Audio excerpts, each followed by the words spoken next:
রাস্তায় টানতেছে। মুসা আলাইহিস সালাম বলল, কি ব্যাপার?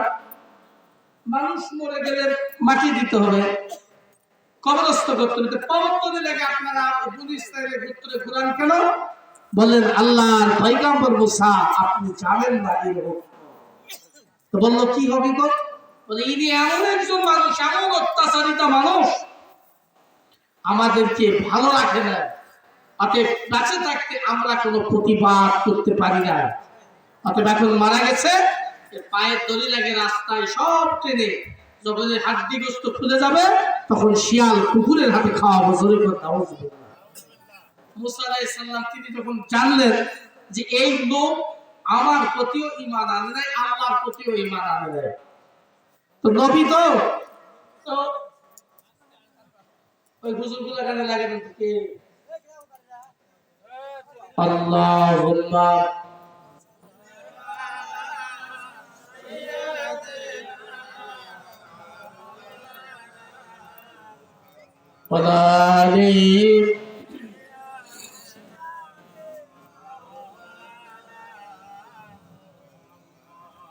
আমার ভাইরা, আমার বন্ধুরা, আমার বনী ইসরাইলের নবী হযরত মুসা আলাইহিস সালাম যখন জানতে পারলেন এই লোকটি আমার প্রতি ঈমান আনে নাই, আল্লাহর প্রতিও আনে নাই, লাশ রেখে তিনি আমার দিকে এসে চলে যায়।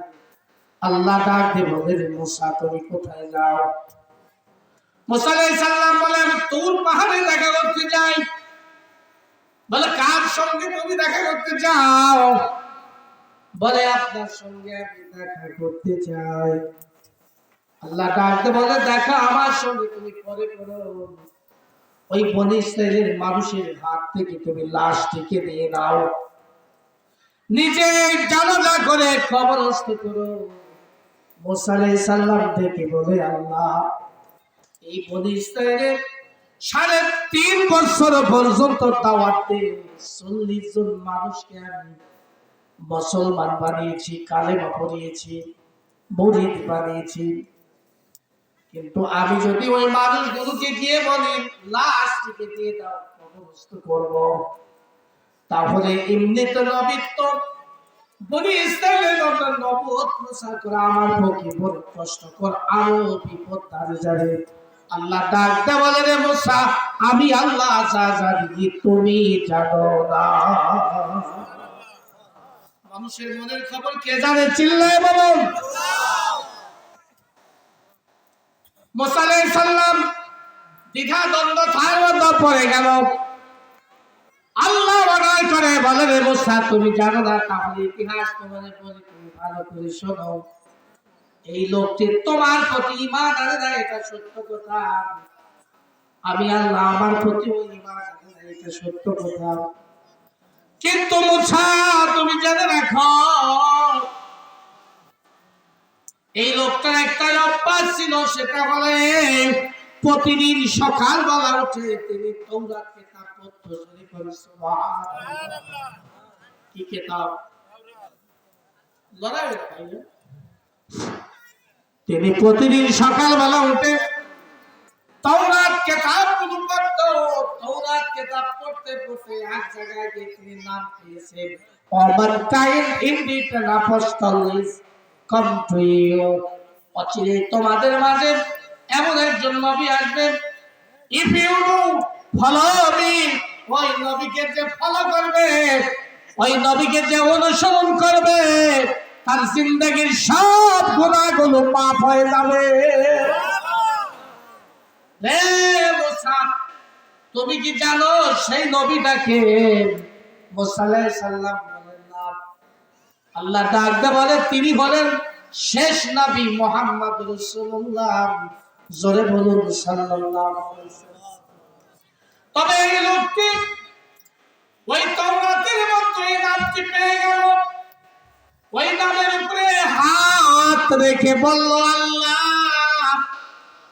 জানি না কোন দিন ওই মুহাম্মদ রাসূলুল্লাহ দুনিয়ায় আসবে, তবে আমি নামের উপরে হাত রেখে সাক্ষ্য দিতেছি, আল্লাহ ইনি নিঃসন্দেহে আল্লাহর নবী, এতে কোনো সন্দেহ নাই। জোরে কোন সুবহানাল্লাহ। চোখ থেকে থেকে দুটোটা বয়ে বয়ে পানিগুলো পড়ে যায়, আমি আল্লাহ পাক মানুষের চোখের পানি পছন্দ করি। অতএব ওই নামের উপর হাত রাখার বিনিময়ে কান্দে কান্দে আমার কাছে বলেছে, আমি আল্লাহ গফুরুর রহিম, আর 500 বছরের জীবনের সব গুনাহ আমি আল্লাহ মাফ করে দিয়েছি। দুহাত তুলে কান সুবহানাল্লাহ, নারে তাকবীর। কত বছরের গুনাহ মাফ হয়েছে? লিল্লাহি তাকবীর। প্রধান বক্তার আগমন, প্রধান বক্তার আগমন,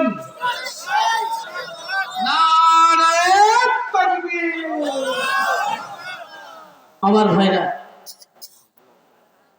মুসা আলাইহিস সালাম সে বনী ইসরাইলের যুগে তার উম্মতের গুনাহ যদি আমার নবীর ওসিলায় মাফ হয়, আবার আপনার হবে না? কথা বলেন, হবে কিনা? আমরা তো সেই নবীরই উম্মত যে নবীর নাম মুহাম্মদুর রাসূলুল্লাহ। জোরে জোরে করে সাল্লাল্লাহু, জোরে বলুন সাল্লাল্লাহু আলাইহি। আল্লাহ আমাদের জীবনের গুনাহ মাফ করে দিবেন। সুতরাং আমি শুধু নওগাঁ থেকে আপনাদের মাঝে এসেছি, রাস্তা বন্ধ করে চলে গেছিলাম একদিকে। আমি মনে মনে ভাবলাম মনে হয় আজ প্রোগ্রাম ধরা আমার পক্ষে সম্ভব হবে না। আল্লাহ কবুল করেছে, এসেছি ভাই আপনাদের মাঝে। ভাইজানের মূল্যবান সময় আর নষ্ট না করি, কি বলেন ঠিক কিনা? সে আমার চাইতে আরো সুন্দর ভালো আলোচনা করতে পারে। আমি এতক্ষণ পর্যন্ত আপনাদের মাঝে কথা বললাম, কথা বলার মধ্যে যদি কোনো ভুল হয়ে যায় আল্লাহর রাস্তায় আপনারা মাফ করে দেবেন। বলুন আল্লাহুম্মা আমিন। আরো জোরে বলুন আমিন। আল্লাহুম্মা আমিন। আসসালামু আলাইকুম ওয়া রাহমাতুল্লাহ।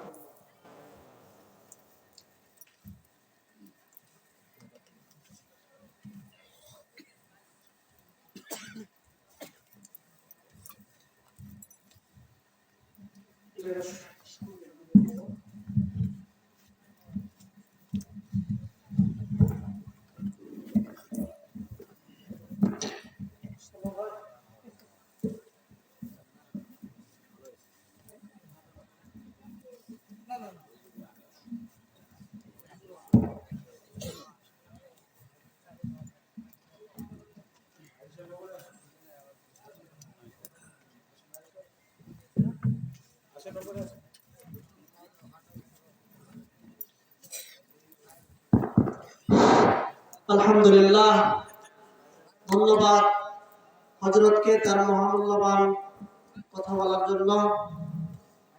উনি কোরআন হাদিস থেকে খুব সুন্দরভাবে আলোচনা করছেন। উনি যা কিছু বলেন আমরা শুনলাম।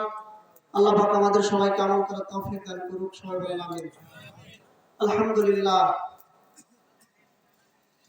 এখন আপনাদের সম্মুখে